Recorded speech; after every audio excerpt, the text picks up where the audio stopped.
सो पंच नमोकारो सर्व पावपणासनो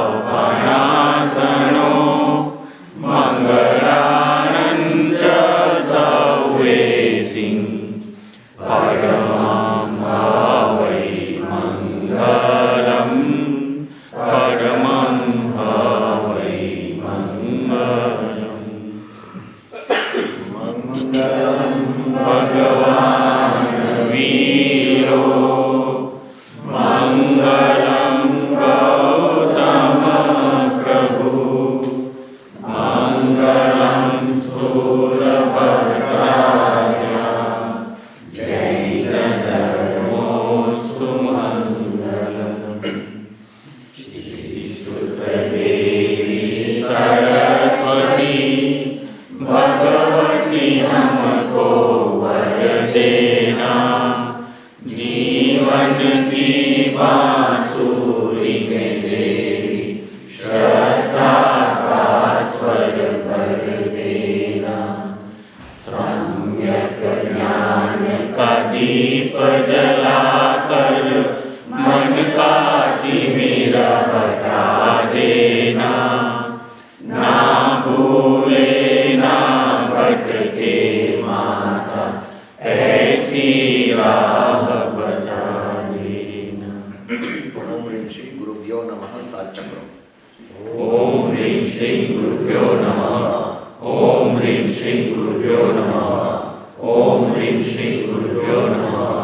ओम ह्रीं श्री गुरुभ्यो नमः। ओम ह्रीं श्री गुरुभ्यो नमः। ओम ह्रीं श्री गुरुभ्यो नमः। ओम ह्रीं श्री गुरुभ्यो नमः।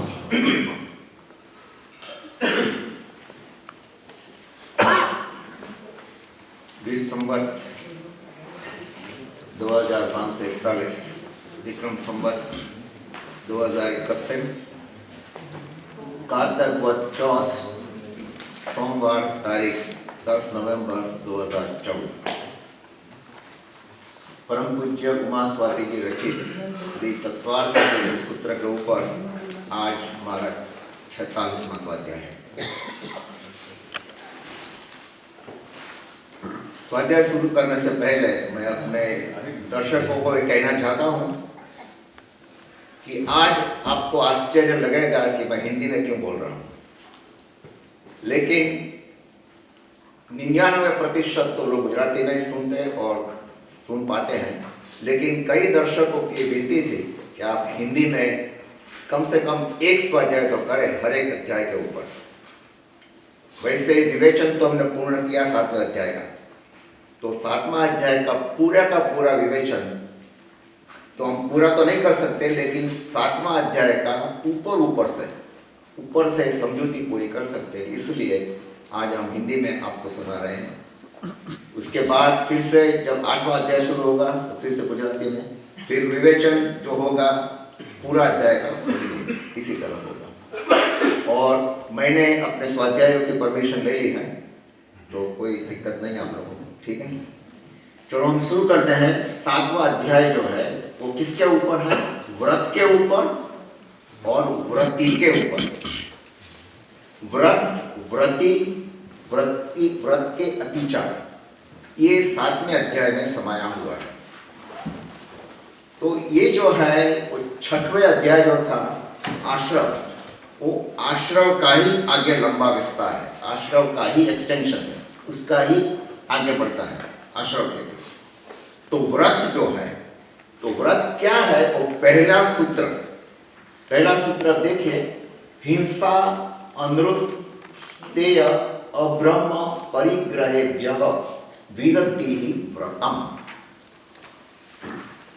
18 पाप स्थानक में पहले 5 पाप स्थानक जो है वो महापाप स्थानक है। पहले प्राणातिपात का मतलब क्या? हिंसा।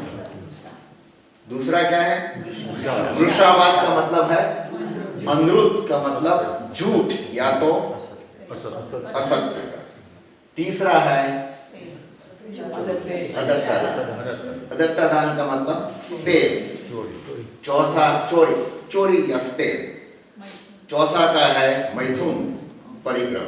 मैथुन में अब्रह्मा जिसको कहते हैं, और 5वां है पाप परिग्रह। ये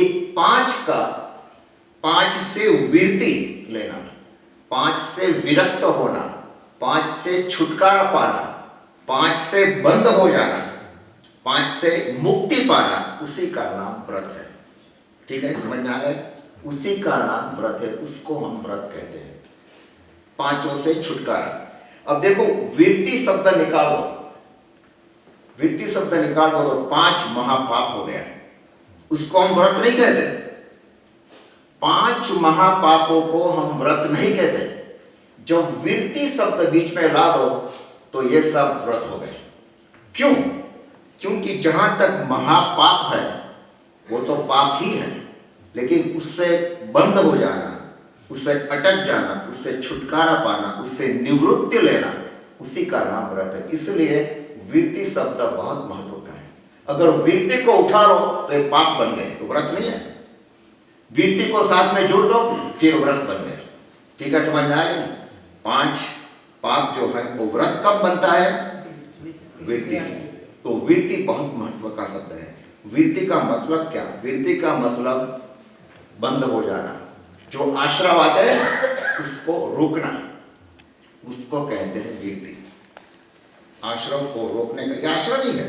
5 महापाप वो भी आश्रव है और 5 व्रत वो भी आश्रव है। महापाप है वो अशुभ आश्रव है, हालांकि व्रत क्या है? शुभ आश्रव, लेकिन हर हालत में आश्रव तो है ही। ठीक है, आश्रव तो है। तो 5 से छुटकारा पाना, उसी का नाम हम व्रत कहते हैं। अब थोड़ा आगे समझ ले जरा।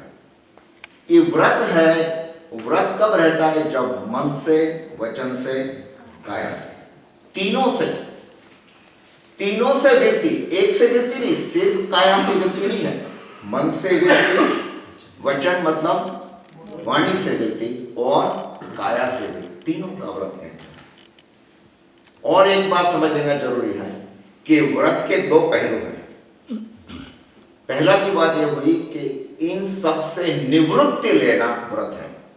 निवृत्ति लेना, जैन धर्म में एक बड़ी मजे की बात है कि निवृत्ति, ये तो नेगेटिव अर्थ में हो गया है ना कि निवृत्ति लेना व्रत। निवृत्ति करके करेंगे क्या? बैठेंगे एक कोने में बैठ जाएंगे? नहीं। निवृत्ति जब है तो पापों से निवृत्ति, असत कामों से निवृत्ति, सत कार्यों में प्रवृत्ति, एक उभय है, दोनों है साथ में, निवृत्ति के साथ प्रवृत्ति। ठीक है, निवृत्ति और प्रवृत्ति दोनों साथ साथ है, एक ही सिक्कों के 2 पहलू हैं। ठीक है, एक ऊपर से देखा जाए निवृत्ति, लेकिन भीतर से देखा जाए तो प्रवृत्ति है। क्योंकि निवृत्ति का मतलब यह है कि अगर हमने इन पापों को बंद कर दिया तो हम क्या करेंगे? सत्कार्यों में प्रवृत्ति करेंगे, करना ही पड़ेगा सत्कार्यों में, उसी को हम व्रत करेंगे। ठीक है, तो ये एक पूरा का पूरा जोड़ लो तो पूरा एक व्रत की व्याख्या, व्रत की डेफिनेशन हो गई। अब व्रत में ये नहीं कहते हैं कि महाव्रत है कि अनुव्रत है, तो जहां तक कुछ नहीं कहते वहां तक हम क्या कहते हैं? ये सब महाव्रत है। क्योंकि मन से, वचन से, काया से संपूर्ण विरति, संपूर्ण अटक जाना, संपूर्ण बंद हो जाना, उसी का नाम व्रत है। ये सबसे बड़ी बात है, उसी को हम कहते हैं व्रत। ठीक है, अब दूसरा सूत्र में क्या कहते हैं? वो देश सर्वतः अणुमहत्ति। अब वो आगे बढ़ते हैं। उमास्वाति जी कहते हैं कि कुछ लोग ऐसे हैं जो महाव्रत ले सकते हैं, बहुत से लोग ऐसे हैं जो महाव्रत नहीं ले सकते। ठीक है, महाव्रत लेना उसका मतलब यह है कि तीनों मन, वचन और काया बड़ा मुश्किल है। तो बहुत से लोगों के लिए उमास्वाति जी ने, आचार्य श्री ने एक और सूत्र दे दिया। क्या दे दिया? देश का मतलब फ्रैक्शनल, आंशिक।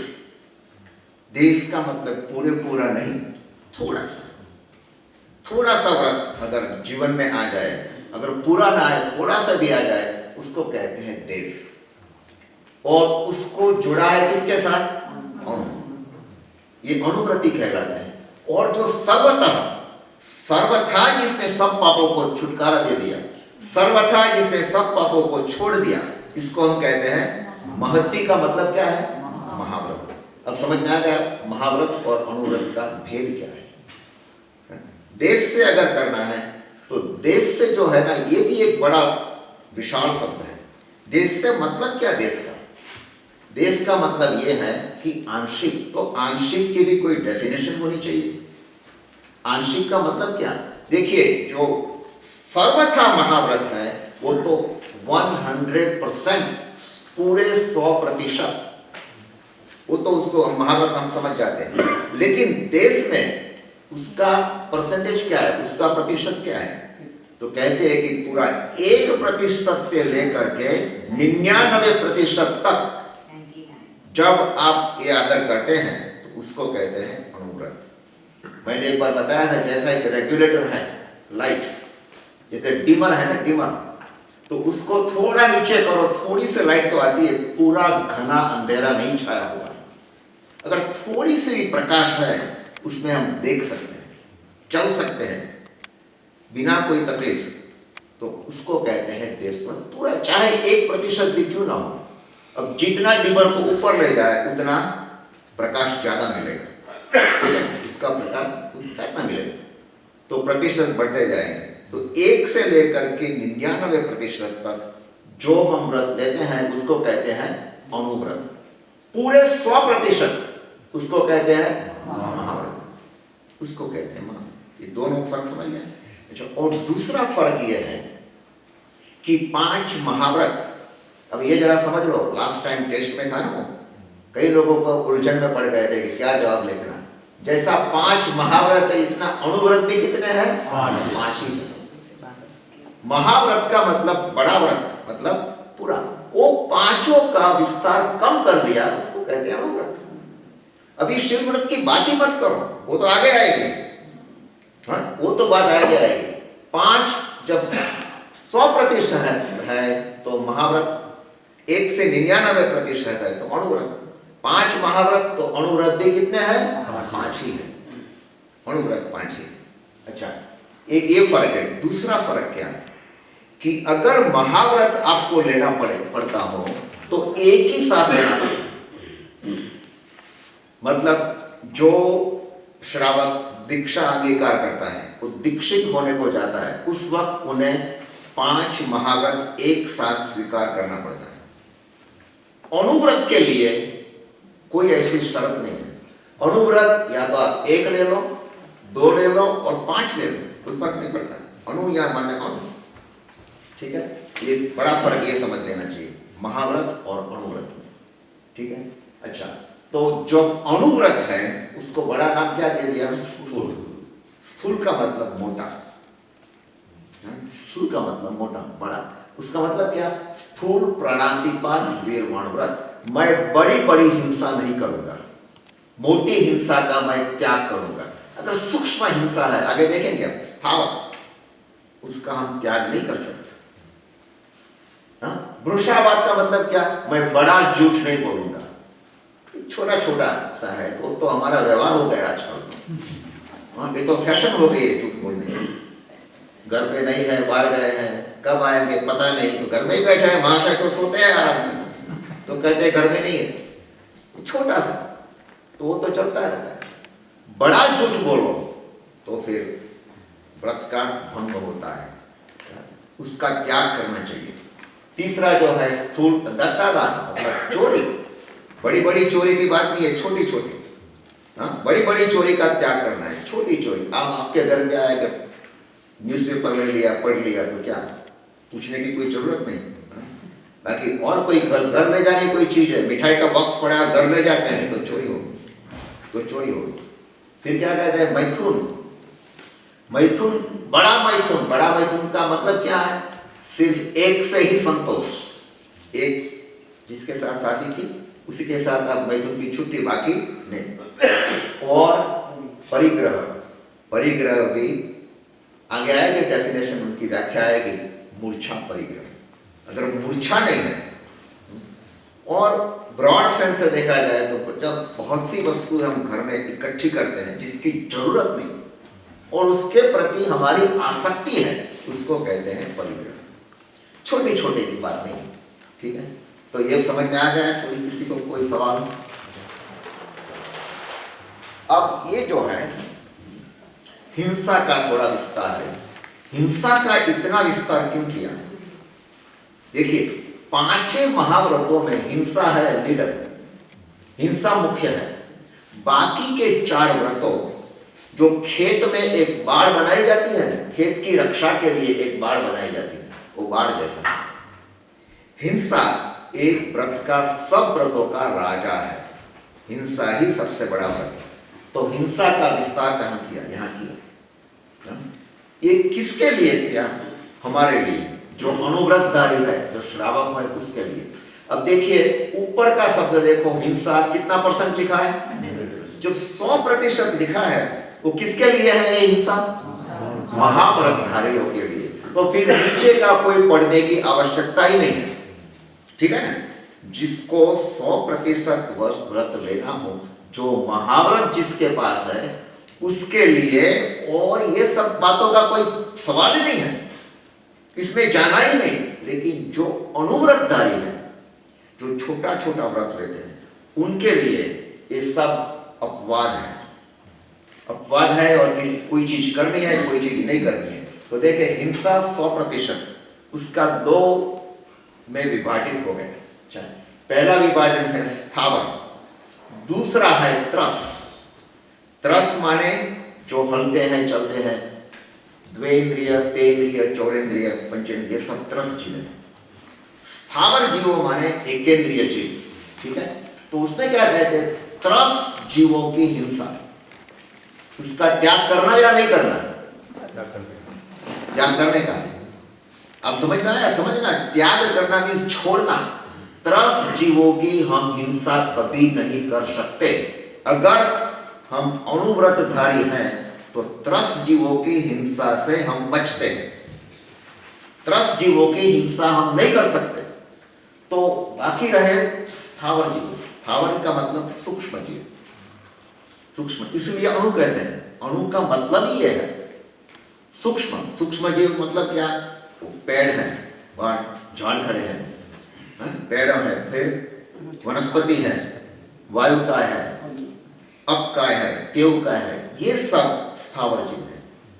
तो उसकी हम पूरा त्याग नहीं कर सकते। हम लोग श्रावक है, हमको चाय पानी बनाना है, सुबह में उठ के रसोई बनाना है, तो ये सब को हम त्याग नहीं कर सकते। इसलिए उसमें जैना रखनी पड़ती है। जैना, हम पानी को सोच समझ कर उसका वपराश करें, यूज करें, ऐसे नहीं कर सकते। तो ये हो गया त्रावस और स्थावर और त्रस। अब त्रस का 2 विभाजित करो, 2 में विभाजित करो। त्रस में 2 विभाजित करो, एक है आरंभजन्य और दूसरा है आरंभजन्य का त्याग।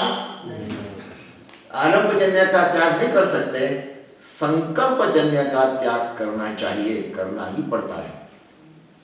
दोनों का फर्क समझिए। आरंभजन्य का मतलब क्या? हमें मंदिर बनाना है, मंदिर बनाना है तो खुदाई करनी पड़ती है, गड्ढा खोदना पड़ता है। जो आप खुदाई करते हैं तो नीचे बेंद्रिय, तेंद्रिय, हम नहीं करते हो तो हम करवाते तो है ना, करवाते तो हैं, उनकी हिंसा होती है। पर लेकिन आशय जो है हमारा वो क्या है? संकल्पजन्य नहीं है, आरंभजन्य है, क्योंकि करना पड़ता है। भगवान का मंदिर बनाना पड़ता है। हमारा लक्ष्य क्या है? लक्ष्य बहुत ही अच्छा है, निस्वार्थ लक्ष्य है। तो इसलिए फिर रसोई करनी पड़ती है, खेती-बाड़ी करनी पड़ती है, उसके लिए खुदाई करना पड़ता है, तो उसमें त्रस जीवों की हत्या होती है। तो उसके लिए आरंभजन्य कहा जाता है।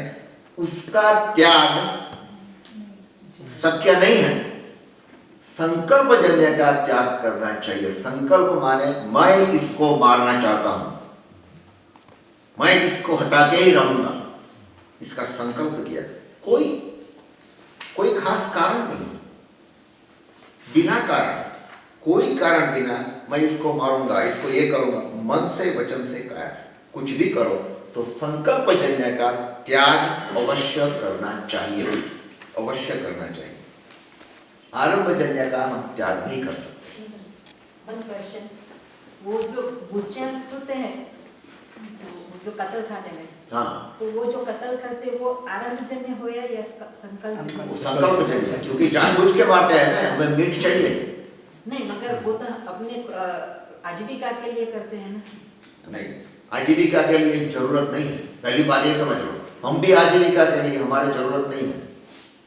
किसी का जान लेकर के आजीविका प्रदान करना, आजीविका उत्पन्न करना, उसी का नाम संकल्प है। क्योंकि उसको मारने के पश्चात, मारने के बाद हमारी आजीविका मिलती है। अगर समझ लो मिल गई तो वो भी संकल्प है, क्योंकि आजीविका के कई और साधन सामग्री है जिससे आजीविका मिल जाती है। आपका सवाल बड़ा अच्छा है, ठीक है, लेकिन ये संकल्प जन्य। अब संकल्प जन्य में भी दो में विभाजित करो तो एक है निरपराधी। निरपराधी को मारना चाहिए या नहीं मारना चाहिए? नहीं, क्योंकि निरपराधी, उसका कोई अपराध नहीं है, उसका कोई अपराध नहीं है, तो उसको उसका त्याग। और अपराधी है, आप चलते एकांत में, किसी कोई लड़की जा रही है, उसको कोई गुंडा आ गया, उसको छेड़ती करने लगा, आप गुस्से हो जाएंगे, उसको बोलेंगे, कुछ भी करेंगे, हटा देंगे, मारेंगे, पीटेंगे, करना पड़ता है, जरूरी है। फिर हिंसक प्राणी अगर आ जाए तो उससे भी बचना पड़ता है, जान बचाने के लिए।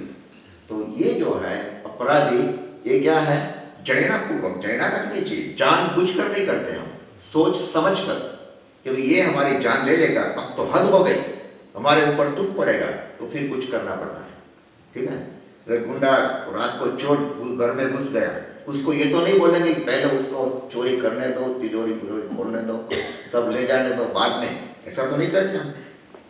तो ये जो है ये अपराधी हो गया। और बाकी जो निरपराधी है, निरपराधी है, उसकी हम क्या करते हैं? उसकी त्याग करते हैं। निरपराधी का त्याग, अपराधी को शिक्षा देते हैं। फिर निरपराधी में भी दो विभाजित हो गए, निष्कारण और सकारण। निष्कारण और जो सकारण है, ऐसा कोई लड़का अपना एग्जाम में फेल हो गया, कहते तो था कि मैं क्रेडिट लाऊंगा, फर्स्ट नंबर लाऊंगा, फर्स्ट क्लास में, तो फेल हो गया, कुछ डांटना पड़ता है। वचन से भी कोई हिंसा तो हो गई ना, वचन करनी पड़ती है सुधारने के लिए। अपने परिवार को हम नहीं सुधारेंगे तो और कौन? तेरी भलाई के लिए मैं कर रहा हूं, एक चाटा मारेंगे फिर भी बोले कि तेरी भलाई के लिए मैं मार रहा हूं, पर ये करना पड़ता है निष्कारण, इसका कोई कारण नहीं, उसका हमें त्याग करना, ठीक है। तो अब हिंसा की व्याख्या हमारे लिए, अनुव्रतधारी के लिए क्या हुई? निष्कारण, निरपराधी, संकल्पजन्य, त्रस्त जीवों की हिंसा का त्याग करना। समझ गए? त्याग करना इसको कहते हैं त्याग। अनुव्रतधारियों के लिए निष्कारण, निरपराधी, संकल्पजन्य, त्रस्त जीवों की हिंसा का त्याग करना, उसको कहते हैं अनुव्रतधारियों की हिंसा। ठीक है। और उसका परसेंटेज देखो कितना हुआ, 100% से आधा हो गया, कितना? 50। 50 से आधा हो गया 25, जिसको त्याग करना है। 25 से आधा हो गया 12.5, और 12.5 से आधा हो गया 6.25। ठीक है। तो आपको अगर सवाल पूछा जाए कि अनुव्रतधारी की हिंसा पूरा व्रतधारी अहिंसा से कितनी है? 6.25%। 6.25 अहिंसा 6.25%। ठीक है। और वसा, ये 20 वसा है, तो कितना वसा है? 1.25 वसा, 1.25। और हम हिंदुस्तान की अगर चलन से बोले, 1 रुपये में 1 आने, 1 आने कहते हैं, और $1 के कंपैरिजन में कितना है? 6.25%। ठीक है।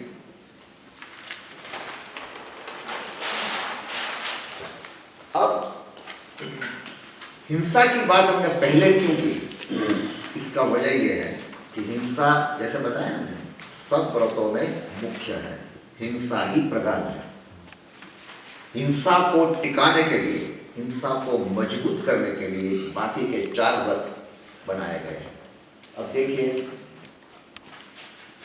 तीसरा सूत्र है तस्थैर्यार्थम भावना पंच पंच। ये जरा सोचने जैसा है।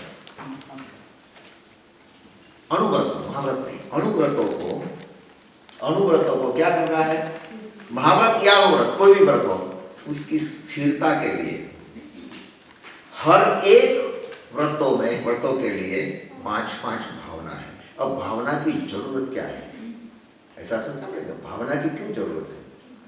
भावना की जरूरत इसलिए है कि ये जो भावना अगर ना करें तो क्या होगा? व्रत का बीज जमीन के ऊपर पड़ा रहेगा। समझ लो, व्रत ले लिया, व्रत एक बीज जैसा है, वो बीज को जमीन पे छोड़ दिया, वो ठीक नहीं है। पक्षी खा जाएगा, सड़ जाएगा, हमारे पांव के नीचे आ जाएगा। तो ये क्या करना है?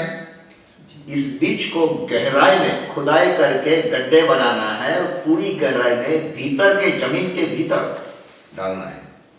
तो जमीन क्या है? हमारे आत्मा रूपी जमीन के भीतर इस व्रत का बीज को बोना है।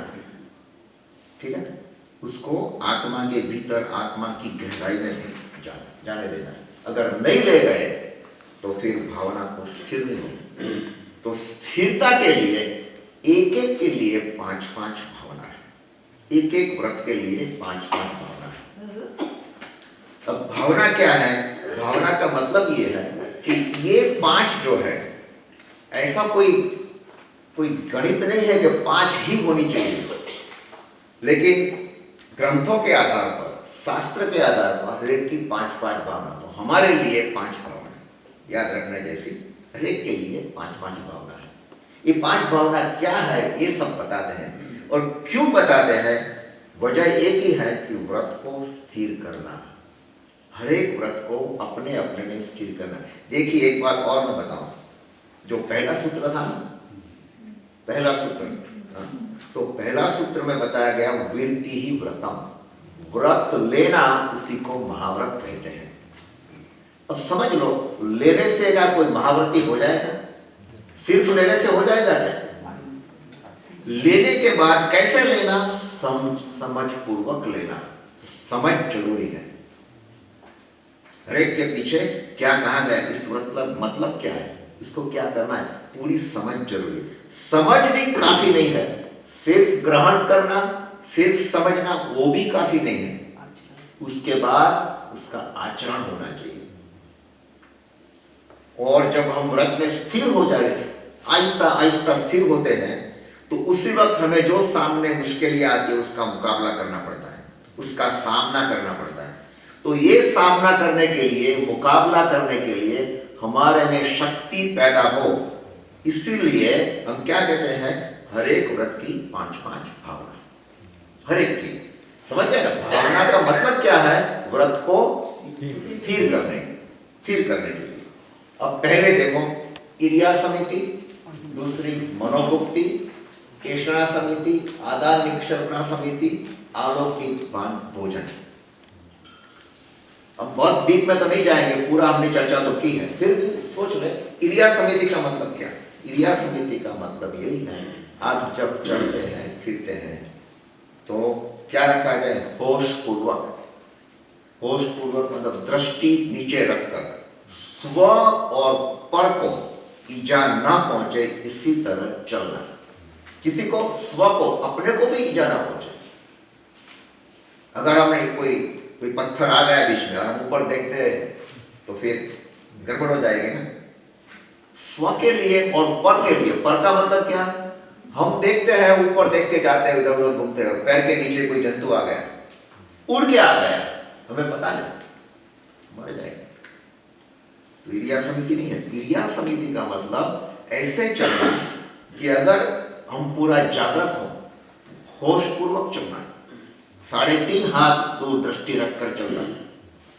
उस चलने के बाद भी अगर कोई आ जाए, उड़कर कोई जंतु आ जाए और मर जाए तो हत्या नहीं है, हिंसा हमारे जिम्मे नहीं है, नहीं तो जिम्मा हमारा होगा, हम जवाबदार होंगे। ठीक है? तो क्रिया समिति। मनोभुक्ति मतलब मन को दुर्ध्यान से हटाकर अच्छे अच्छे ध्यान, अच्छे का ध्यान करो, दुर्ध्यान को छोड़ो।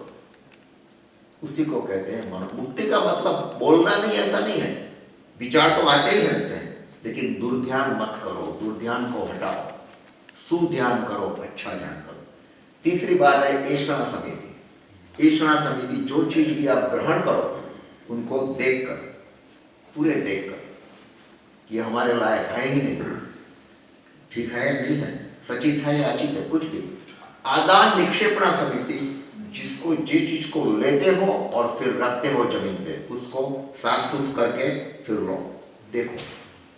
मतलब हर एक बात में पूरा होश रखो, इसी का मतलब है अहिंसा की पहली भावना।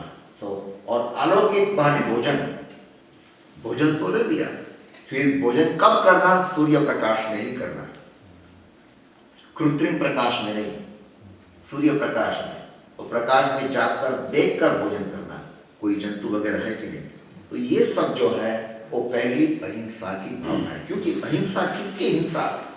कोई भी जीव मर ना जाए, हमारी गलती से कोई जीव मर ना जाए, इसलिए ये जागृति पूर्वक काम करना, इसी को कहते हैं अहिंसा की भावना।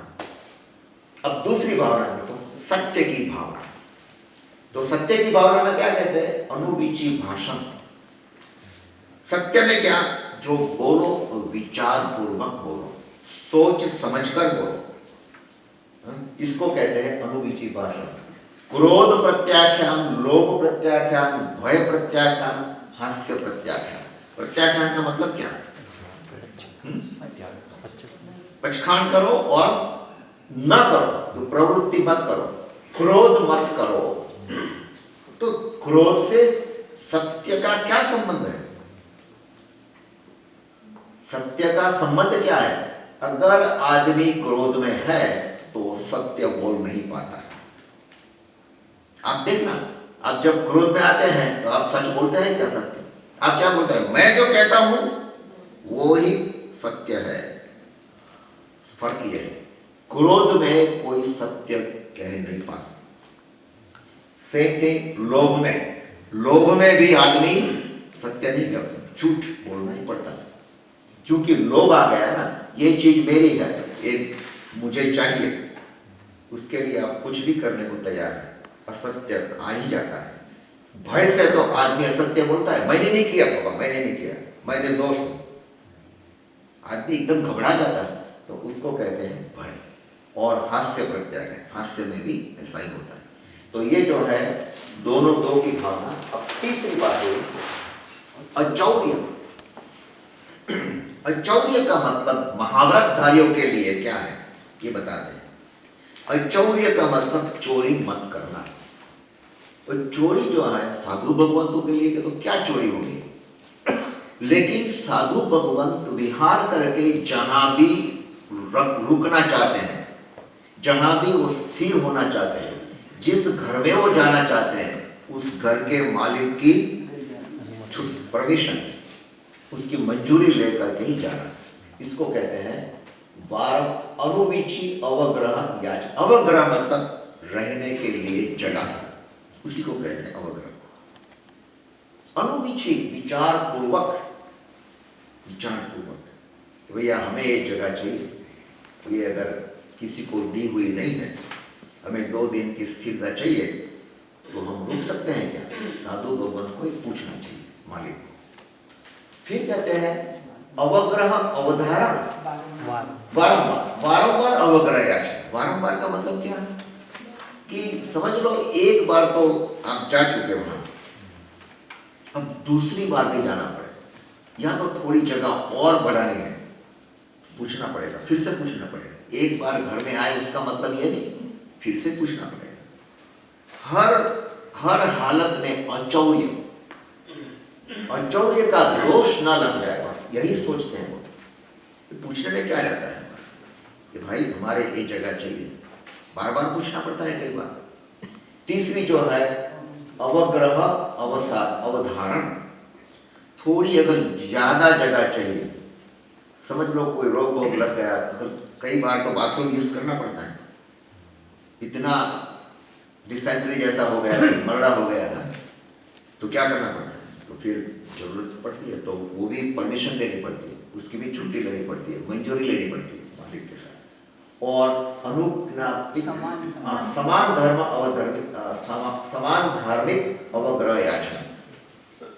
जब आप उतरते हैं, जब स्थिर होते हैं एक उपासना में, एक जगह में, एक घर में, उससे पहले अगर कोई साधु भगवत यहाँ रुका हो तो उसकी भी मंजूरी लेकर बाद में रुकना चाहिए।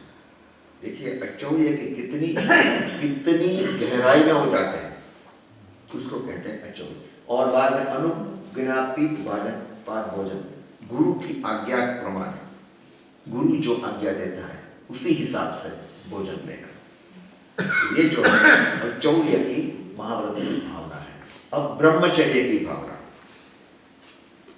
ब्रह्मचर्य व्रत को टिकाने का है, ब्रह्मचर्य में स्थिर होना है। तो उसके लिए क्या है? स्त्री पशु पंडक संस्तव वसति वर्जन।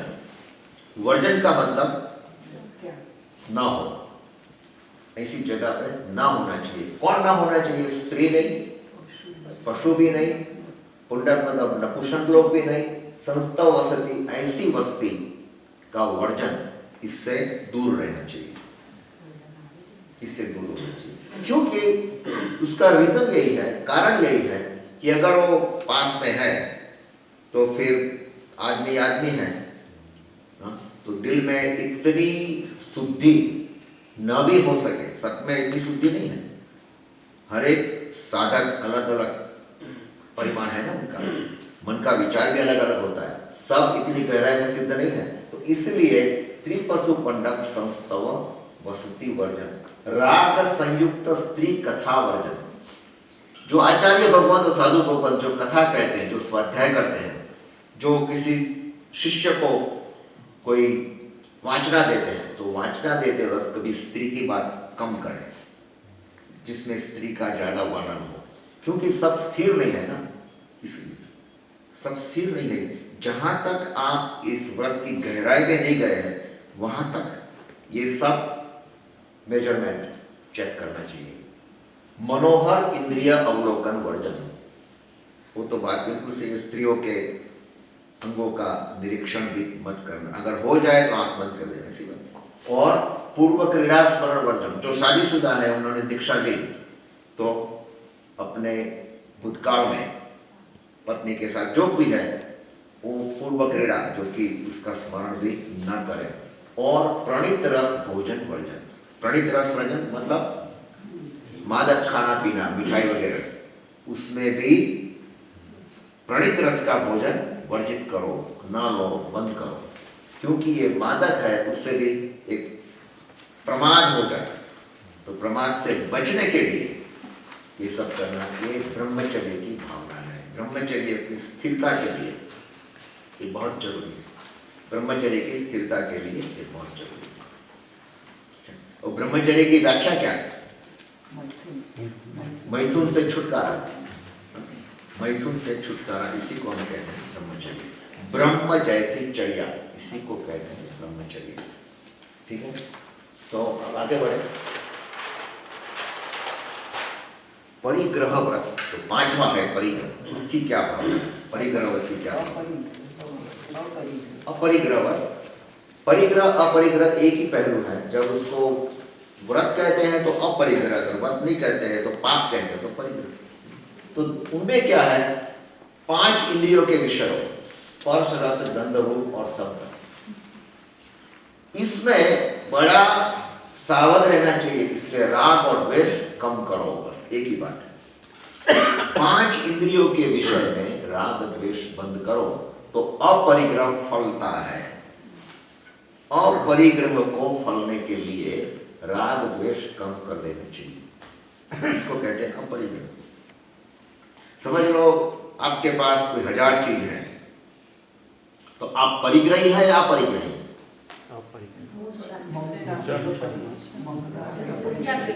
ममता मतलब क्या? वो कब सिद्ध होगा कि आप में ममता है या नहीं है? जब आपके पास 1000 चीजें, समझ लो कि 500 की चोरी हो गई और आपको खबर दी गई कि आपके जो 500 1000 चीज से उसमें से 500 चली गई, आपको कुछ नहीं होना चाहिए। चलो भाई हुआ तो क्या हुआ, अपना क्या था, गया तो लेने गया, उनका पुण्य। मेंटालिटी जो है ना, अपने मन से ये स्वीकृत होना चाहिए। अगर चोरी हो गई, एक चीज गई तो क्या फर्क पड़ता है, नसीब में नहीं थी, पुण्य हमारा अच्छा था। लेकिन हम अगर रोक पड़ते हैं, छाती पीटते हैं, तो फिर परिग्रही हो गए, फिर परिग्रही हो गए। देखिए परिग्रह की व्याख्या क्या है, एक ही चीज हो, एक शर्ट लाया हो और उधर रखा हो नीचे, और अगर चोरी हो गई तो हम पूरा घर को ऊपर नीचे करते हैं। अगर वो करते हैं तो परिग्रही बन गया। और अलमारी में, क्लोजेट में 1050 शर्ट लगाए हुए हो, टिंगाए हुए, और आप 2-4 चोरी हो गई तो क्या फर्क पड़ता है, कुछ नहीं। हमारा क्या, इसको अपरिग्रही। सबका संबंध, सीधा संबंध मन से है। आगे डेफिनेशन आएगी, उनकी व्याख्या भी आएगी। तो मनोज्ञ और अमनोज्ञ, जो पसंद नहीं है और जो पसंद है, उनमें राग नहीं और द्वेष नहीं। एक ही बात, राग और द्वेष को हटा देना, उसी का नाम अपने। चीजों के प्रति इतना लगाव नहीं। ये व्याख्या हम बाद में करेंगे। तो चौथा है, ये तो सीधी बात है कि स्थूल का संबंध किसके साथ है, महाव्रत के साथ, अणुव्रत के साथ? बिल्कुल बिल्कुल अणुव्रत के साथ। तो अणुव्रत में अगर आप स्थूल प्राणातिपात विरमण करते हैं, स्थूल हिंसा का त्याग करते हैं, तो जीवन में क्या आता है, जीवदायन। स्थूल झूठ का त्याग करते हैं तो क्या आती है, श्रद्धा को टिकाने के लिए, श्रद्धा को आगे बढ़ाने के लिए हमें एक हिम्मत इकट्ठी करनी पड़ेगी कि नहीं भाई, ये मैं नहीं मानता हूँ, मैं मानता हूँ, ये सच है, बिल्कुल। उससे आती है श्रद्धा बढ़ती है। फिर निर्भयता लाने के लिए स्थूल दत्तादान विरमण व्रत। आप अकेले हैं, कहीं भी जाओ, आपको क्या डर है, मुझे कोई चीज लेनी ही नहीं है। स्थूल व्रत ग्रहण किया ने, स्थूल अणुव्रत ग्रहण किया, मुझे कोई भी चीज से मुझे लगाव नहीं है, मुझे नहीं लेनी है, ये तो चोरी हो गई। उससे क्या होगा, आप निर्भय बन जाओ। लोग क्या सोचते उसकी फिक्र मत करो, आपके अंदर, आपकी भीतर में निर्भयता है। निर्भयता है तो उसका मतलब क्या, स्थूल दत्तादान विरमण व्रत आपके अंदर आ गया। फिर स्थूल मैथुन विरमण व्रत। आप अकेले बैठे हो, एक लड़की आ जाए या 10 लड़की आ जाए, क्या फर्क पड़ता है, हमारे लिए कुछ नहीं। उसका मतलब क्या, सदाचार आता है। आपको डरने की कोई जरूरत नहीं, कोई जरूरत नहीं। स्थूल परिग्रह, संतोष जब जीवन में आता है ना, तो स्थूल परिग्रह विरमण, उससे संतोष आता है। संतोष का मतलब जो चीज मेरे पास है और मेरे पास थी और चली गई, मुझे संतोष है, चाहे 1 हो या 10 हो, कोई फर्क नहीं पड़ता। तो ये हो गई।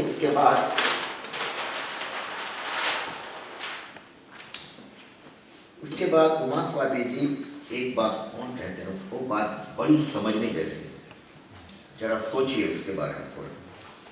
देखिए, पहले 5 व्रतों के लिए एक व्रत को स्थिर करने के लिए कितनी भावना बताई, 5 भावना हम समझ गए 5 भावना, वो तो समझ गए।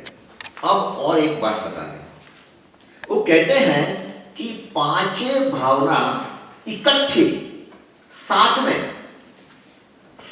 में भी समझ लो।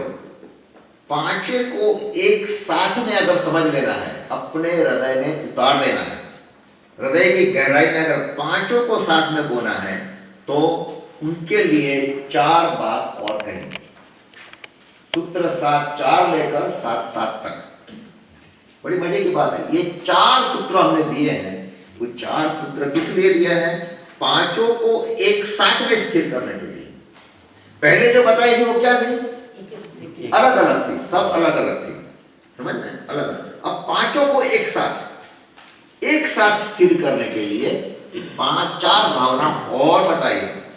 ये देखिए क्या है, ये बहुत समझना जैसा है, दिस इज वेरी इंपॉर्टेंट। तो क्या कहते हैं, हिंसा दिसु इह अमुत्र च अपाय अवद्य दर्शनम। वो कहते हैं कि हिंसा, हिंसा दी मतलब हिंसा आदि। हिंसा आदि का मतलब क्या है, हिंसा पांचे पांच आ गए, आप समझ लो, पांचे आ गए। तो पांच की बात करते हैं, तो पांच की बात क्या कहते हैं कि इह मीन्स इस लोक में पांचों का, अगर आपके साथ एक पांच जो व्रत नहीं, पांच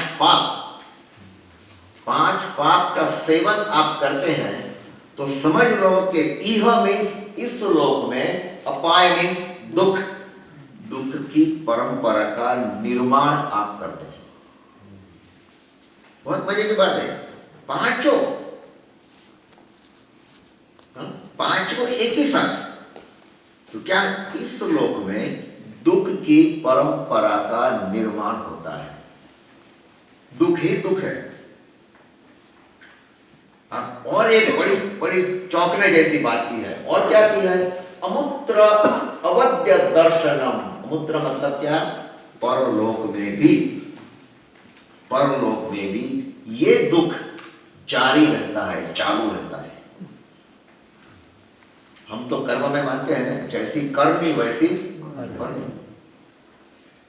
तो अगर इस जगत में, इस लोक में, इस जन्म में हमने ये पांचों पाप अपनाया है, हमें कोई व्रत नहीं लिया है, और हमारा पाप चालू होता है, तो क्या होता है, उसका रिजल्ट क्या है, उसका परिणाम क्या है, ये लोक में तो है दुख की परंपरा, परलोक में भी दुख ही मिलेगा। परलोक का मतलब कहां जाओगे आप, ये तो पता नहीं कहां जाएंगे। ज्यादा से ज्यादा हम क्या कहते हैं, अनुमान क्या कर सकते हैं, हम देवलोक में जाएंगे क्या, ज्यादा से ज्यादा कहां जाएंगे, या तो तिर्यंच में या नरक, अधोलोक में। तो तिर्यंच में जाएंगे, तिर्यंच में भी क्या बनेंगे हम, कीड़े मकोड़े क्या बनेंगे, हाथी घोड़ा जंगली पशु पक्षी क्या बनेंगे, कुछ पता नहीं। पांचों पाप साथ में करते हैं, पांचों का। तो इनके लिए ये भावना है कि इस भाव में, ये इस जगत में, इस विश्व में, ये लोक में दुख की परंपरा है, और परलोक में भी ये परंपरा जारी रहती है, परलोक में भी ये पाप चलता है। बड़ी कितनी अच्छी बात है। अब दूसरे देखें, उसका कारण दूसरे सूत्र में है 7-5 में। क्यों ऐसा कहते हैं, हमें आश्चर्य होगा नहीं, ऐसा कहने की जरूरत क्या है, हमें क्यों दुखी करते हो, 5 पाप कर लिया तो क्या हुआ, क्या कहते हैं दूसरे सूत्र में, दुखमेव वा। ये संसार क्या है, दुख ही दुख है, दुख रूप, दुख फलक और दुखानुबंधी। संसार में जो भी पैदाइश है सब दुखी।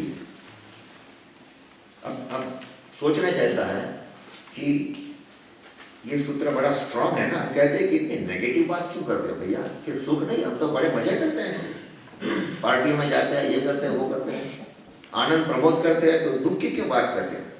ये कहते हैं कि सोचो, ये जो आप आनंद प्रमोद है वो दुख को भुलाने के लिए,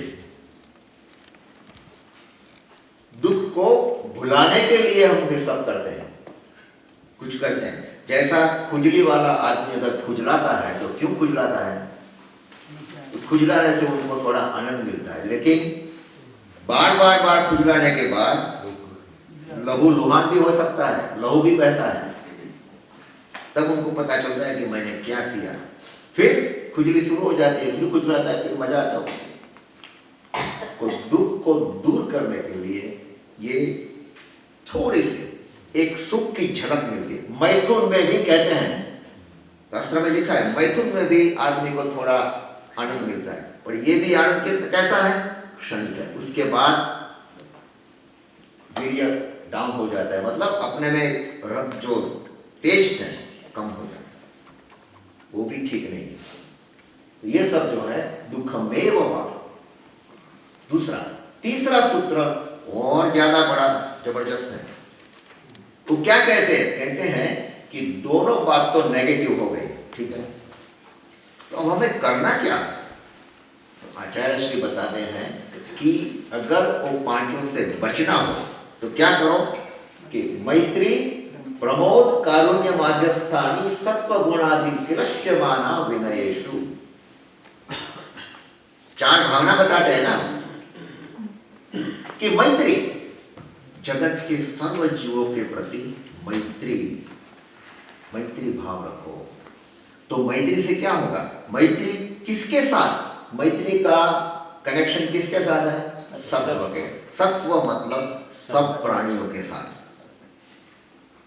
जो भी जीवित है सबके साथ मैत्री करो। हालांकि मैत्री में थोड़ी तरतमता होती है, किसी के साथ ज्यादा मैत्री होती है, किसी के साथ कम, लेकिन दुश्मन आवट तो ना हो, किसी को दुश्मन मत बनाओ।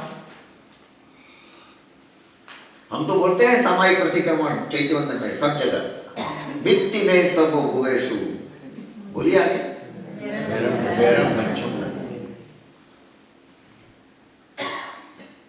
दुनिया के सब प्राणी के प्रति हमें मैत्री भाव हो, इतना ही काफी नहीं है। उसके अलावा क्या है? किसी के साथ मेरी दुश्मनापन, कोई मेरा दुश्मन ना हो, कोई मेरा प्रतिस्पर्धी ना हो, ये बात है। तो मैत्री है। मैत्री बड़ा विस्तार है, सबके प्रति बस मैत्री भाव रखो।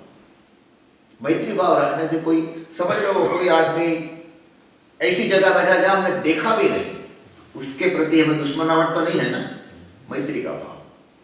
वो मिल जाए रास्ते में, प्लेन में, ट्रेन में, कैसे हो, क्या हो, सब ठीक है, दुनिया कैसे चलती है, गुड बाय, खत्म हो गई बात। दुश्मनावट से फायदा क्या?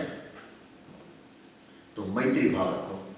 आगे है दूसरी भावना जो है प्रमोद भाव। देखिए मैत्री और प्रमोद में फर्क क्या है? मैत्री सबके लिए, प्रमोद सबके लिए नहीं। प्रमोद सबके लिए नहीं। प्रमोद किसके लिए? प्रमोद का किसके साथ है कनेक्शन?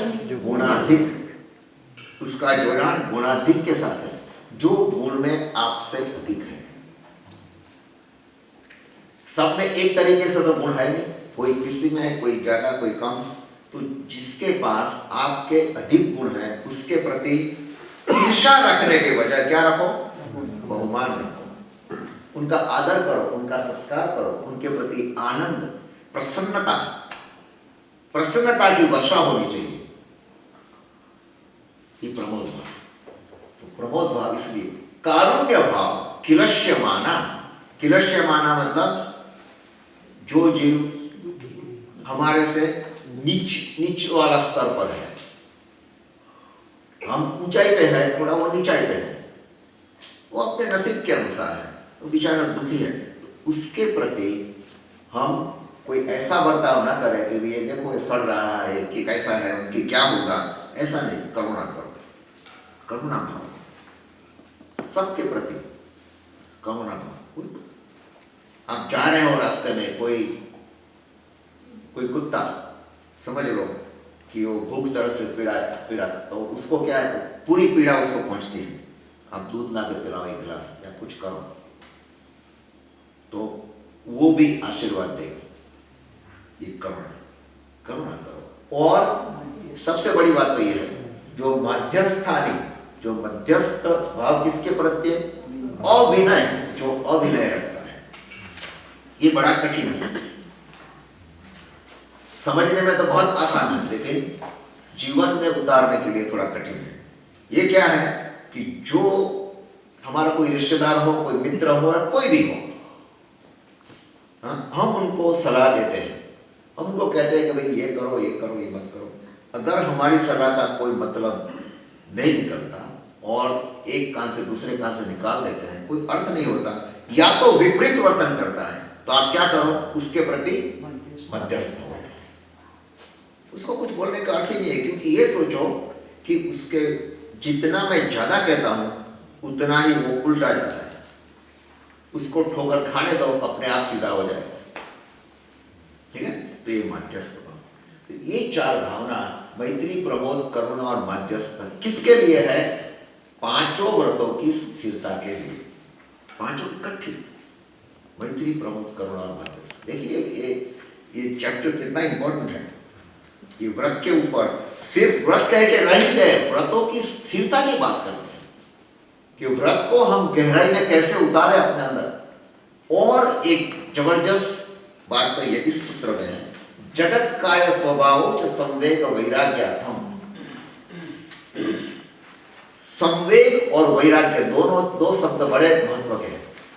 हम जरा समझो, संवेग लाना पड़ता है और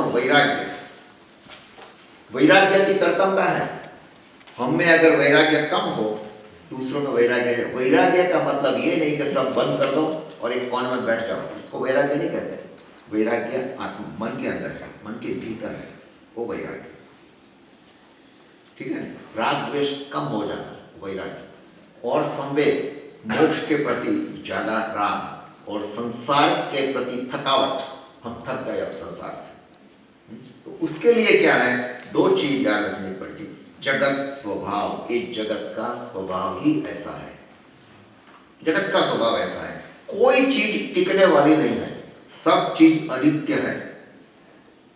ये मेरे हाथ में पुस्तक है, ये भी अनित्य है, आज है कल ना भी हो, तो क्या हुआ, जगत का स्वभाव है। हम लोग भी इस विश्व में हैं, हमारे अस्तित्व है, कल हमारा अस्तित्व ना भी हो, जगत स्वभाव। हम कोई परमानेंट तो नहीं है, हाँ? पूरा जीवन बीत गया और आदमी चला जाता है, एक से दूसरे जगह जन्म होता है, ये जगत स्वभाव है। जगत का एक पूरा स्वभाव पूर्ण गलन होता ही रहता है। आज कोई अपना मित्र है, कल मित्र ना भी हो, फिर हमें जागरूक रहना चाहिए, होता रहता है। संबंधों में भी होती है, कि जगत में पूरा दुख, आपाधापी, भाग दौड़ रहता ही रहता है, बिल्कुल रहता है, चाट होता है, तो इसको कहते हैं जगत स्वभाव। और दूसरा है काय स्वभाव, जगत काय स्वभाव। काया का स्वभाव का भी जरा विचार करो। हमारी काया क्या है, हम सब बैठे हैं, काया ऊपर से तो बड़ी अच्छी लगती है, लेकिन भीतर जाके देखो, सबकी काया को ऊपर का कलेवर निकाल दो तो क्या मिलेगा, हड्डी, मांस, मज्जा, खून, उसके सिवा कुछ नहीं मिलेगा, कुछ भी नहीं मिलेगा। तो ये काया अशुचिमय है। 10 द्वार है हमारे शरीर में, ये 10 द्वार से क्या निकलता है, दुर्गंध निकलती है। 10 द्वार से अशुचि का वहन होता है 10 द्वार से। तो हम किस लिए के काया के ऊपर इतना प्रेम करें, काया के ऊपर इतना लगाव रखें, क्यों, जरूरत नहीं है। ऊपर से तो जैसे पिक्चर को हम फोटो फ्रेम में बढ़ाते हैं, बड़ा सजाते हैं, ऐसी बात हो, ऐसी हमारी काया है। गहने पहनते हैं, सब अच्छे लगते हैं। ये इसका विचार करो तो संवेग और वैराग्य की निष्पत्ति हो सकती है, वो हमारे जीवन में आ सकती है, ठीक है। 7 सूत्र हो गए, अब 8वां सूत्र है। 8 से हर एक की डेफिनेशन क्या है। 5 महाव्रतों की तो बात की हमने, अब एक एक की डेफिनेशन करते हैं। 5 पापों की डेफिनेशन, महाव्रत नहीं। देखिए पाप और महाव्रत में फर्क क्या है, एक शब्द बोलो, कौन सा शब्द था, वृत्ति, दैट्स द नेम। पापों से वृत्ति व्रत बन गया, पापों से वृत्ति को निकाल दो, पाप बन गया। ये पाप की डेफिनेशन कहते हैं, क्या कहते हैं, प्रमत्त योगात् प्राण व्यप्रो परम हिंसा। अब समझ लो कि प्रमत्त योगात् शब्द निकाल दो तो हिंसा की डेफिनेशन बड़ी ढीली पड़ गई, कोई दम न रहा उसमें। प्राण व्यप्रोपणम, किसी का प्राण लेना, इसको हिंसा कहते हैं। ये सच नहीं है। प्राण 10 प्रकार के हैं, किसी भी प्रकार का प्राण लो, किसी को मन वचन से, काया से ईजा पहुंचाने की कोशिश करो, किसी को दुख दो, किसी की जान ले लो, किसी को मन से, किसी को वचन से, तो ये हिंसा हो भी सकती है या नहीं भी हो सकती। ये सबका आधार क्या है, कौन सा शब्द है, प्रमत्त योगात्। प्रमत्त का मतलब क्या, प्रमाद। प्रमाद कितने प्रकार का है, 15 प्रकार के प्रमाद है, याद है ना। 5 इंद्रिय प्रमाद, चार विकथा, चार कषाय, राग द्वेष और निद्रा। निद्रा, ये 15 प्रकार के प्रमाद हैं हमारे जीवन में, और ये प्रमाद से अगर किसी का प्राण लिया तो जरूर हिंसा है। प्रमाद से मुक्त होकर के हमने किसी का प्राण ले लिया अनजाने में, प्रमाद का मतलब क्या, हम जागृत थे, हम जागृत थे, इसको ईजा पहुंच गई, तो हम कहते हैं क्षमा करना, ये हमारी गलती हो गई, हम क्षमा करते हैं।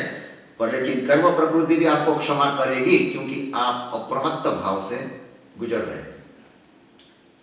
जो प्रमत्त भाव से गुजरता है, प्रमाद से गुजरता है, उसके पांव के नीचे अगर कोई जंतु आ गया, या आपने किसी को मारा और वो मरा नहीं, दूसरे को लग गया, पैर को लग गया, फिर भी हिंसा हो गई, क्योंकि मारने का इरादा था।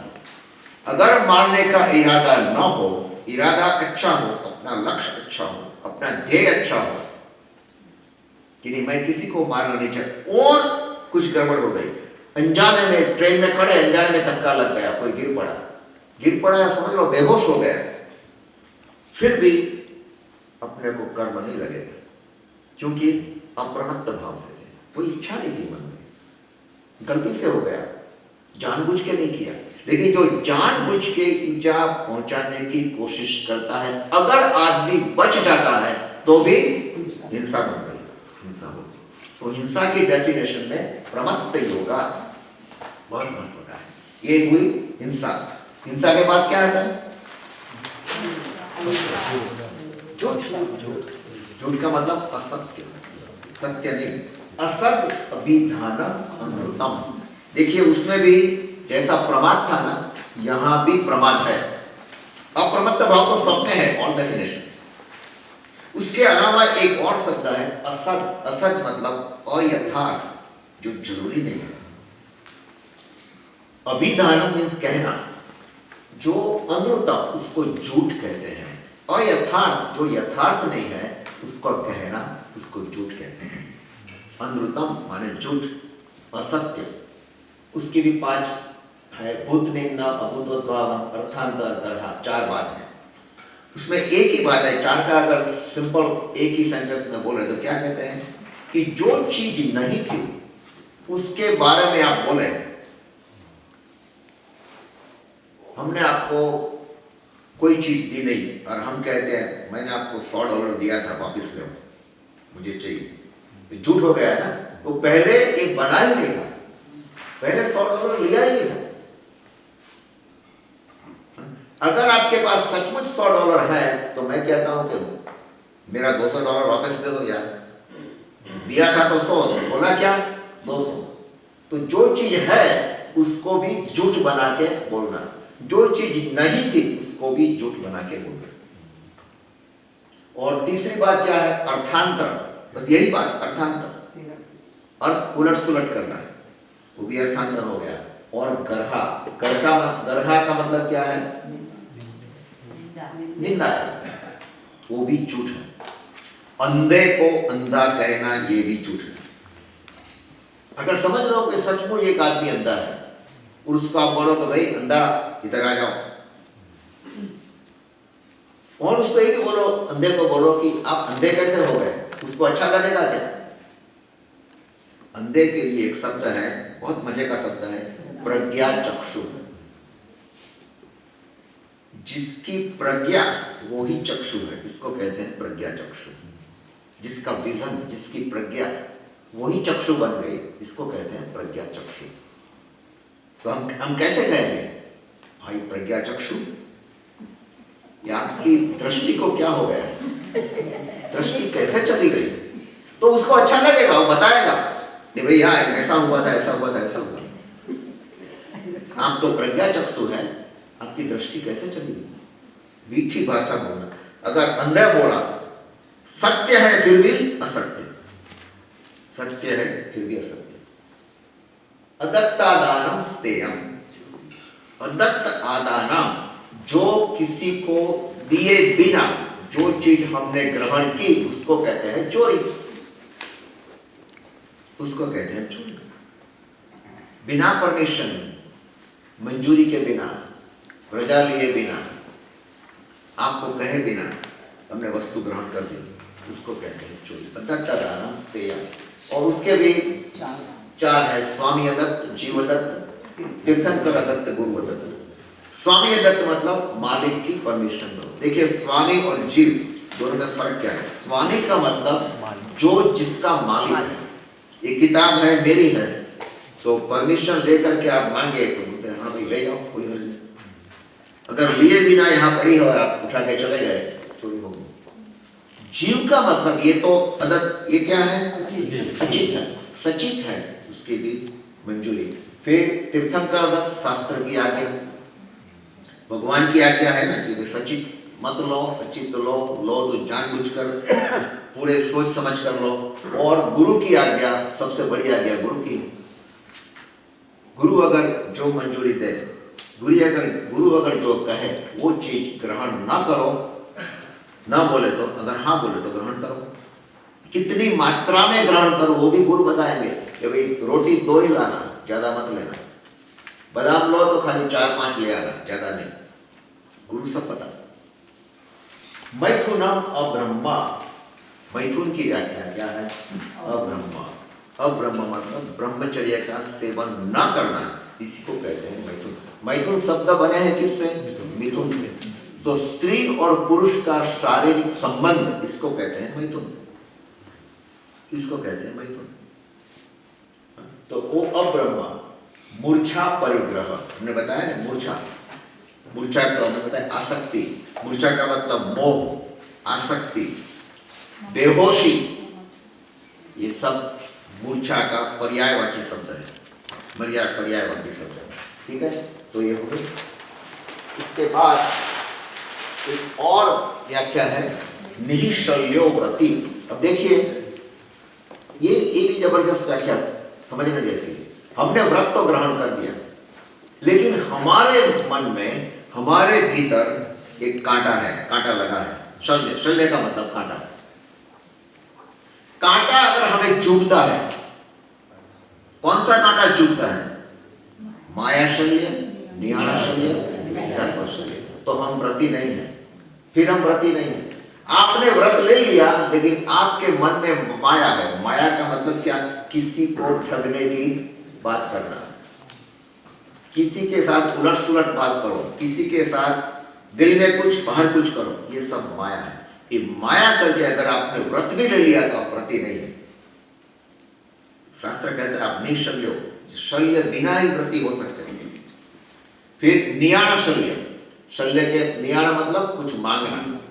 अगर मेरा ये व्रत है, मैंने इतना उपवास किया, इतना ये किया, इतना वो किया, तो उसके बदले में मुझे देवलोक का सुख मिले, ये मिले, वो मिले, ये सब निंदा और मिथ्यात्व, श्रद्धा नहीं है प्रभु के वचन में, ये सब मिथ्यात्व सब, तो व्रती नहीं है।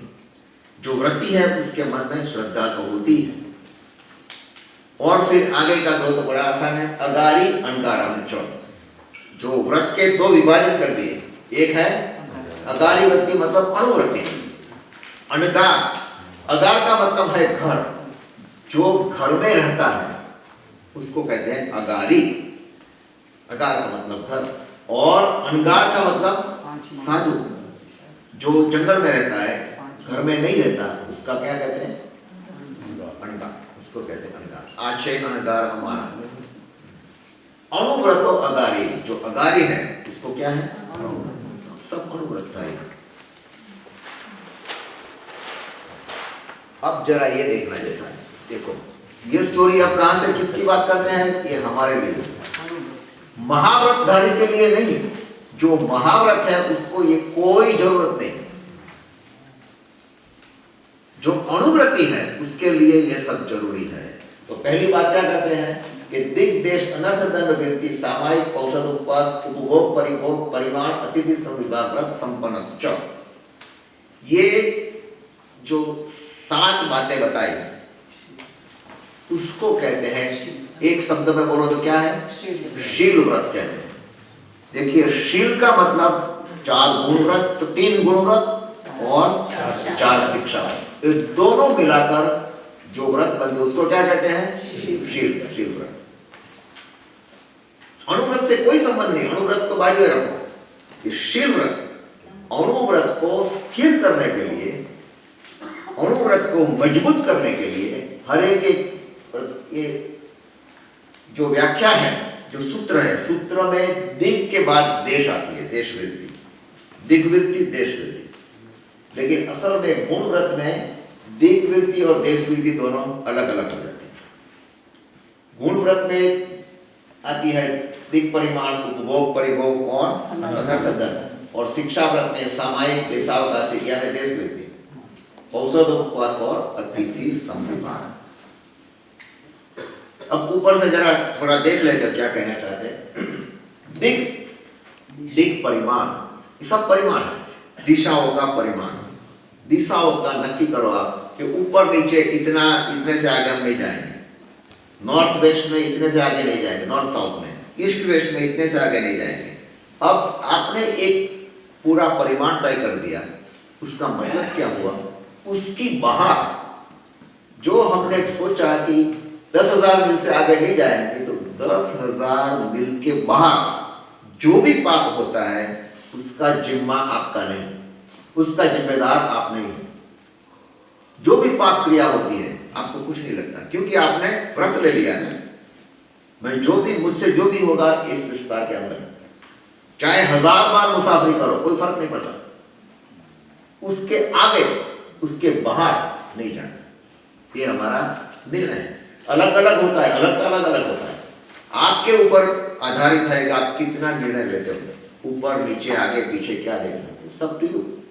वो दिग व्रत, देश व्रत क्या कहते हैं कि दिग व्रत तो हमने ले लिया, उसमें भी अगर संकोच करना है, उसका विस्तार को छोटा बनाना है, कम करना है, उसको कहते हैं देश।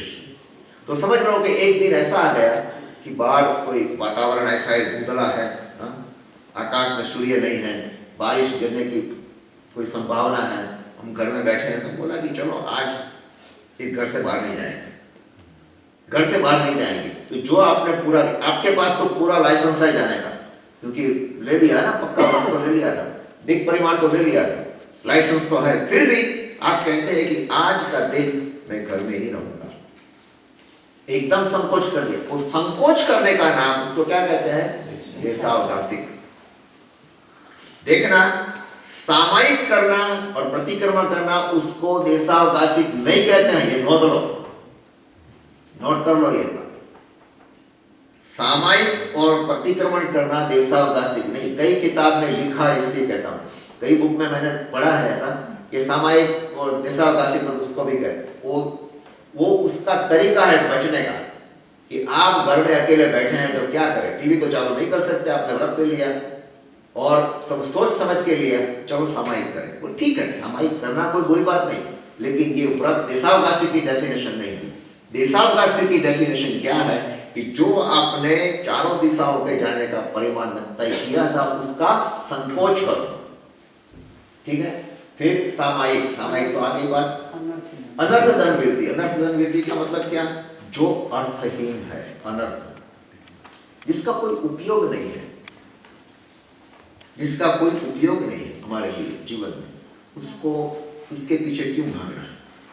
तो नाटक वाटक जो कुछ भी देखो, हाँ, ये सब हमारे लिए क्या है, अनर्थ धन, शेयर एंड केयर।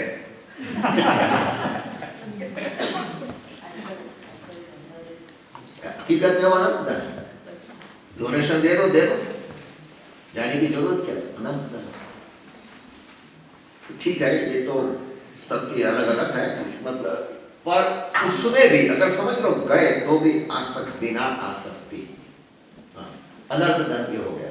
सामायिक व्रत हम लेते हैं, सामायिक मतलब क्या, साधु जीवन की बिल्कुल अनुसरण करो, 48 मिनट के लिए साधु जीवन को अपनाओ।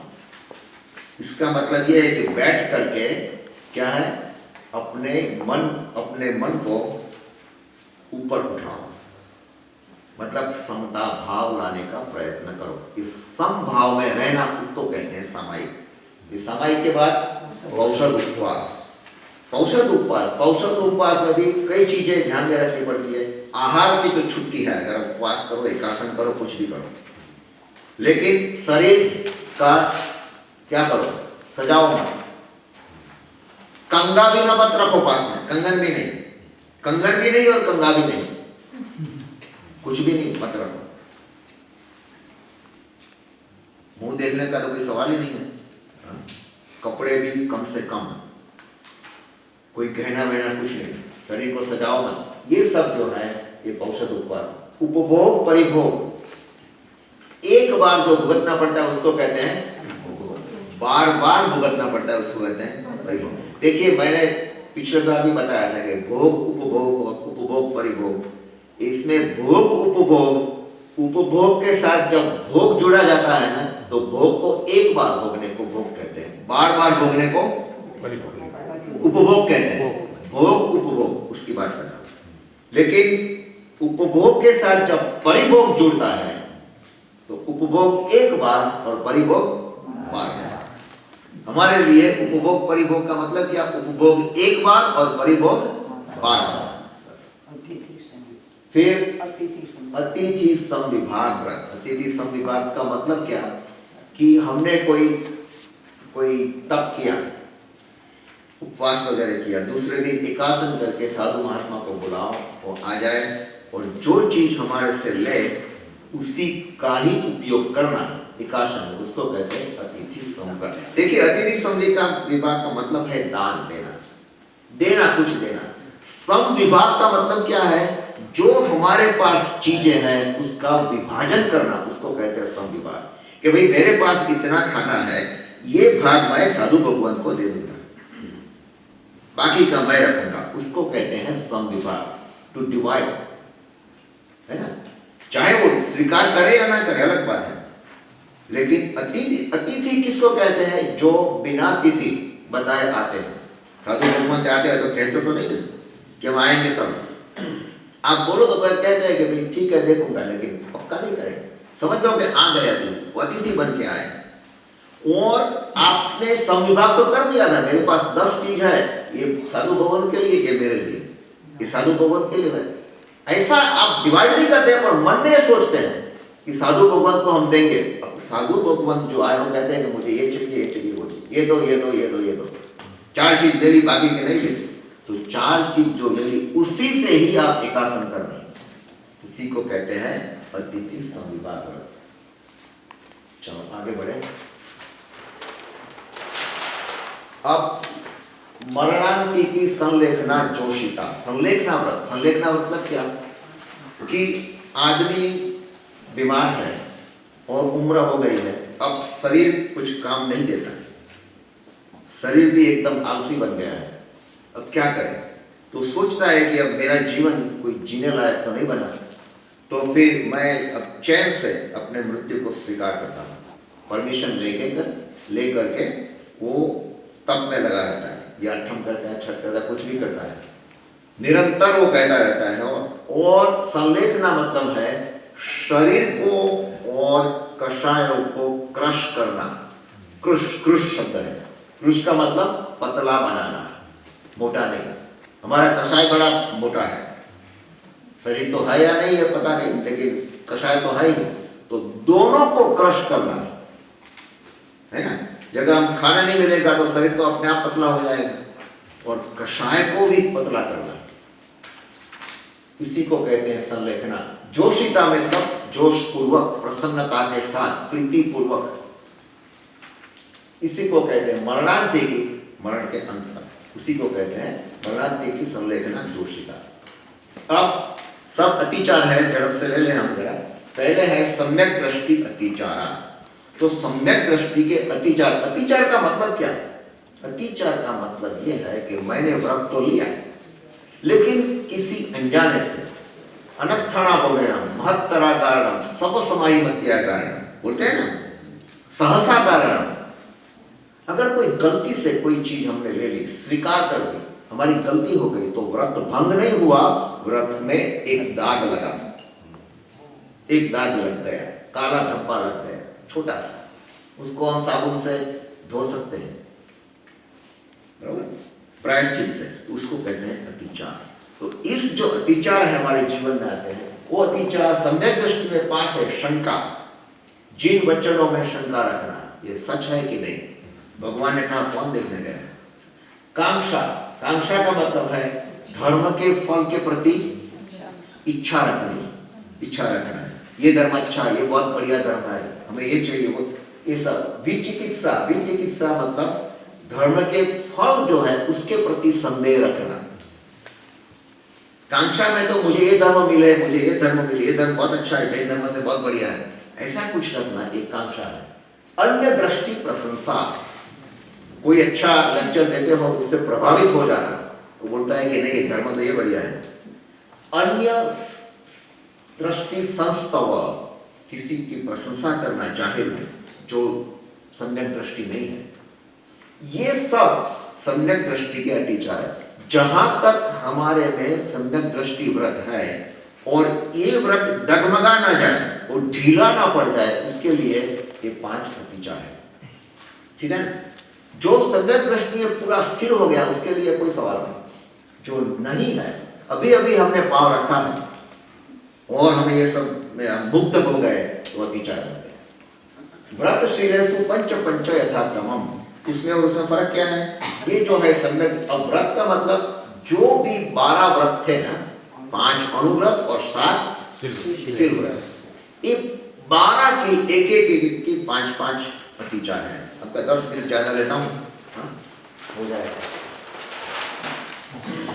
देखिए पहला अतिचार क्या है? प्राणातिपात मतलब हिंसा। तो बंध वध छविच्छेद अति भारारोपण अन्नपान निरोध, किसी को बांधना, किसी का वध करना, किसी की चमड़ी उतार लेना, किसी के ऊपर अति भार रखना और अन्नपान में भी पूरा पूरा तरह निरोध करना, अन्नपान निरोध, समय पर खाना मत देना, ये सब क्या है?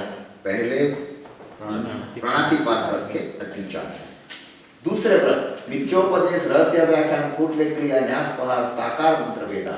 मिथ्योपदेश, उपदेश मिथ्या, ये सच नहीं है, ये भगवान की बातें मुझे अच्छी नहीं लगती, ठीक नहीं है, ये नहीं, ये सब झूठ है, असत्य। फिर रहस्य व्याख्यान, रहस्य व्याख्यान का मतलब क्या है? कि आपने किसी की बात सुन ली और आप लोगों को कहते हैं। अब मजे की बात तो है कि लोग को एक बात कहते हैं, दूसरा बढ़ा के तीसरे को कहते हैं, तीसरा बढ़ा के चौथे को। मैं जब छोटा था ना, हमने एक रमत खेली थी, गेम, सर्कल में बैठे थे, तो जब हमारी बारी आई तो किसी ने बोला कि भाई सूर्य उदय पूर्व में होता है और बड़ा अच्छा लगता है, दूसरे को कहा, दूसरे ने कोई और बात बढ़ा के तीसरे को कह दी, और जब वापिस आ गया तो बात तो कोई और, सूर्य की जगह कोई चंद्रमा आ गया, कुछ न कुछ निकल गया। ये मतलब क्या है कि एक को दूसरे, दूसरे को तीसरा, ये सब क्या है? बात बढ़ती जाती है और बात जो असली बात चुक जाती है। असली बात को चुकना, ये रहस्य व्याख्यान। कुटले क्रिया, डॉक्यूमेंट्स में कुछ इधर उधर करना, तो ये भी ठीक नहीं है। इनकम टैक्स वगैरह, न्यास पहाड़, किसी के पास रुपया डॉलर वगैरह लेने का है तो झूठ बोलना। साकार मंत्र भेद, इस दोनों में फर्क क्या है? साकार मंत्र भेद मतलब अपने ओन, अपने खुद की व्यक्ति, पति पत्नी या भाई बहन कुछ भी हो, उनके बीच में जो बात हो गई उसको भी अगर बाहर जाहिर में बताया, ये भी झूठ है। ये सब आगे देखिए,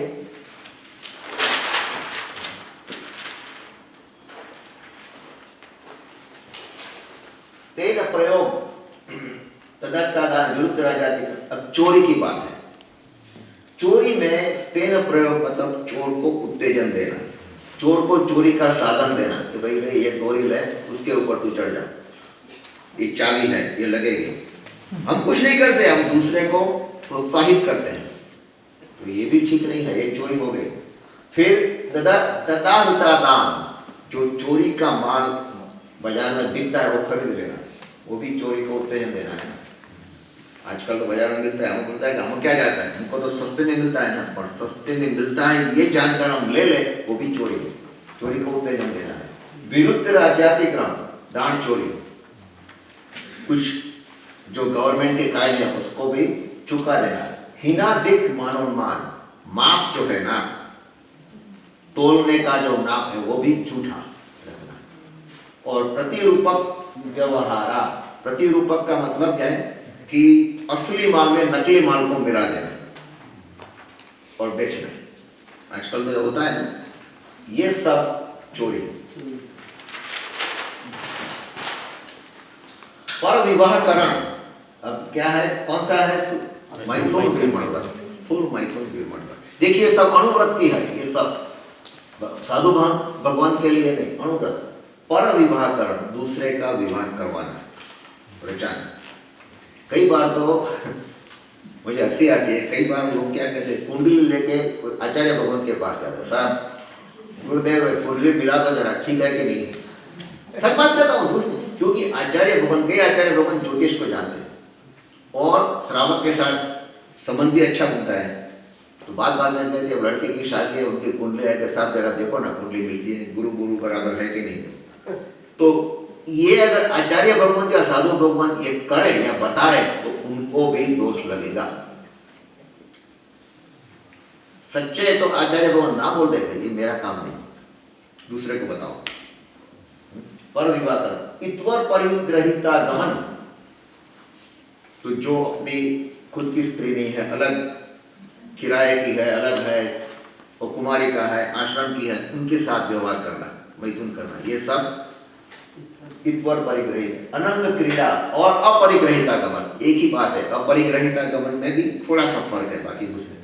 अनंग क्रीड़ा, अनंग क्रीड़ा का मतलब क्या कि स्त्री पुरुष स्त्री पुरुष, अकेली स्त्री अकेला पुरुष, वो अगर मैथुन सेवन की कोशिश करे कोई साधन सामग्री से, अपने खुद से, ये सब अनंग क्रीड़ा।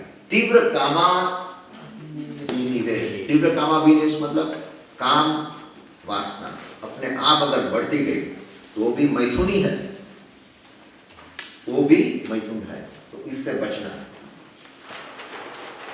फिर आगे है क्षेत्र वास्तु वगैरह परिग्रह के मतलब क्षेत्र को बढ़ाना, हिरण्य सुवर्ण, चांदी और सोना, धन धान्य, पैसा और अनाज, दासी दास, नौकर चाकर, कुप्य मतलब फर्नीचर वगैरह, ये सब जो प्रमाण को बढ़ाना, उसको उसके प्रति लगाव रखना, ये सब परिग्रह, ये सब परिग्रह।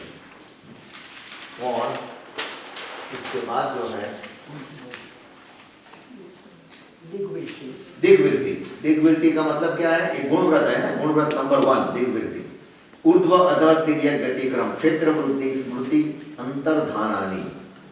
आपने नियम रखा कि भाई 200 किलोमीटर नॉर्थ में जाएंगे, 200 किलोमीटर साउथ में जाएंगे।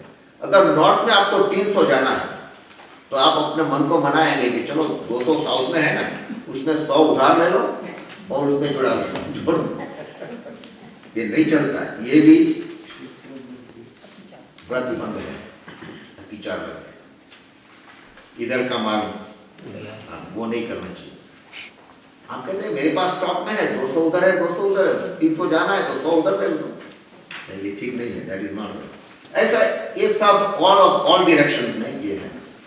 और स्मृति अंतर्धान है, समझ लो कि आप ठीक तरह से जा रहे हैं, लेकिन पता नहीं आपको याद नहीं कि मैंने ये 1000 किलोमीटर का निर्णय किया था, मन में आपने धारण लिया था, और उससे कम याद ही नहीं आता। अगर याद नहीं आया, सचमुच आप नियम में है, नियम की बाहर नहीं गए हैं, फिर भी अतिचार लगता है, तो भी अतिचार लगता है, अन्यथा अतिचार नहीं लगेगा। समझ लो, ये तो हो गया बाकी से ओ आनयन भोग परिमाण व्रत। तो ये जो शिक्षा व्रत नंबर 2 आनयन प्रेष्य प्रयोग शब्द रूपानुपात कुलकन प्रक्षेपान देशावकाशी। आप घर में हैं, रूम में बैठे हैं, देशावकाशी व्रत करते हैं, तो फिर घर से बाहर किसी को बुलाओ, कोई चीज को जाने दो, और घर के अंदर किसी को बुलाओ, या तो फिर शब्द का मतलब क्या? मुखर, सीटी बजाओ। बैठे हैं, कोई आदमी सुनता नहीं तो आप सीटी बजा के किसी को बुला लो, वो सुनता नहीं ना, आपको सीटी तो कम पड़ती है। मैंने कभी बजाई नहीं, ये तो मैं प्रयोग करके दिखाता हूँ। शब्द रूपानुपात अपने मुंह बाहर निकालो, दिखाओ भाई मैं यहाँ बैठा हूँ 3-4 घंटे हो गए, कुछ काम है इधर आ जाओ, ये भी ठीक नहीं। और पुद्गल प्रक्षेपण, कंकर मार दो, तो ये भी ठीक नहीं।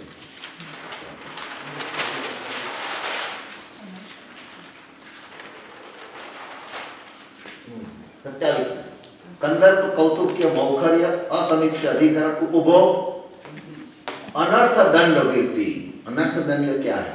अधिकत्वानि कंदर्प,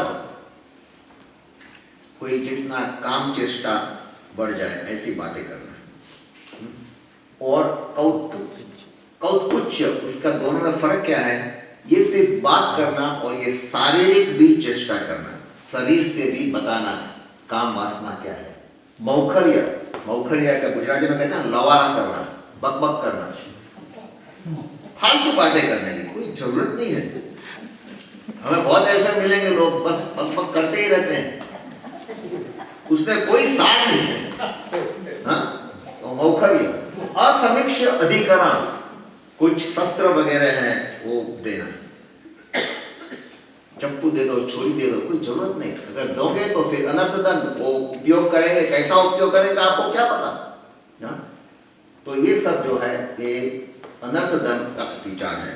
उसके बाद टाइम हो गया तो नहीं लाता हूँ, अपने ऊपर से ही कहता हूँ, मेरे पास है ये सूत्र, दूसरा तो बोर्ड है, लेकिन दूसरा है 28वां, योग दुष्प्रणिधान अनादर समृत्य स्थापनानि, तो सामायिक करते हैं। सामायिक में योग मन योग वचन योग काय 10 है ना, 10 बनना आप जानते हैं सब। ये सामायिक, सामायिक में नींद लेना, सामायिक में दीवार को टिकाकर बैठना, आलसी बन जाना, हाथ पैर को हिलाना इधर उधर, बोलना कुछ, ये सब, और मन को मन में बोलना और बाहर भी ये मना है। फिर साधु भगवंतों के लिए जो अप्रत्यवेक्षित प्रमाणितोत्सर्गा, अप्रत्यवेक्षित आदान निक्षेप, अप्रत्यवेक्षित संस्कारों पर बनवाना, अनादर અને स्मृत्यु न पछतावानी, ये है औषध उपवास। आप औषध करते हैं। फिर अप्रत्यवेक्षित, जो प्रमाणना करनी है उसको देख के नहीं करते, जो चीज रखनी है नीचे लेनी है ऊपर लेनी, उसमें प्रमाणना नहीं करते हैं।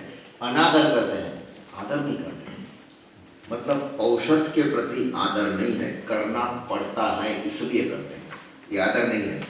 फिर स्मृति, औषध की क्रिया भी भूल गए हम, अब क्या करना है? अगर भूल गए तो भी दोष लगेगा, तो भी दोष लगेगा, जानना चाहिए कि क्या कर रहे हो।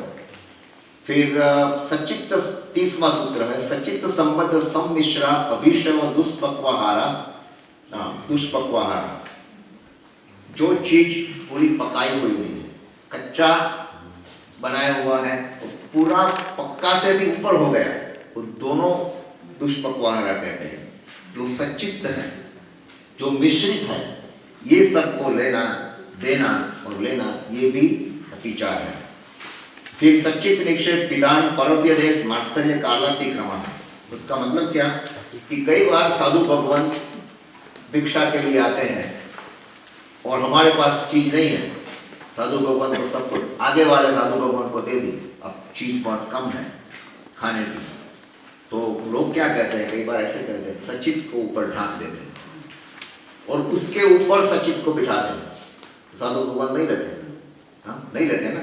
फिर परव्य पदेश मात्सर्य, ईर्षा भावी होते हैं, ईर्षा भावी, परव्य चीज मेरी नहीं है दूसरे की, ऐसा झूठ बोलते हैं कि साहब ये तो आपको देनी थी लेकिन ये मेरी नहीं है, ऊपर वाला रख गया, उनकी परमिशन के बिना नहीं दूंगा।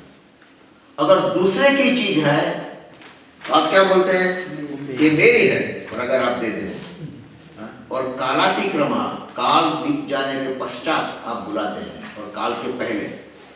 फिर जीवित मरणाशंसा मित्रानुराग सुखानुबंध निदान करणानी, जो संथारा ले रहा है, हाँ? जो संलेखना ले रहा है, उसको जीने की आकांक्षा होती है। कब होती है?